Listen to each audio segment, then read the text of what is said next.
listen, regardless of how nonsensical some of the stuff that they print is, I still have faith in journalists.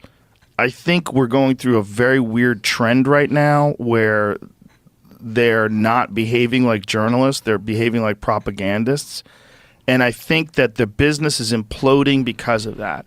And the rise of independent journalists. And I know there was an attempt at a correction at CNN. There was an attempt at it. But they had so many fucking holes in that ship that just try to patch them up a little. You're not going to get people's trust in that way.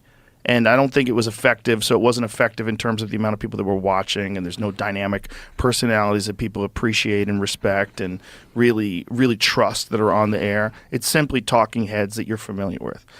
But I think that ultimately they're going to have to either adjust or die. Either one of them is okay. Because if they die, then you have independent journalists that do have the respect and the admiration of people because they put their neck out there and they've said things that are controversial and difficult, and they've made these points from a well-articulated place of an actual understanding of the issues and not ideological. So when you're seeing something like the New York Times post things that are clearly ideological, Rolling Stones lost the plot. I mean, just what are they doing? They're propaganda and nonsense. That shit that they did during the pandemic about the people dying from ivermectin while gunshot wounds. How many people are getting shot? The fuck are you talking about? You've got a line of gunshot wounds? Is that what you're showing me? And then you're showing me a photograph, which is a stock photo of a completely different time of the year where people are wearing winter jackets. You fuckheads. Like, this is crazy. You're talking about, what is it, Oklahoma that we're saying? Oklahoma in the summer and people were wearing parkas? Like, fuck you. How are you real? How are you real? How are you real while the DarkHorse Podcast exists? How are you real? It's because people, they're not quite ready to jump ship yet, but they're fucking close. And so you've seen the New York Times and the LA Times just fired a shitload of people. Sports Illustrated, there's all these organizations that are just fucked now because the media, corporate media, you don't want to call it mainstream anymore because it's not as big.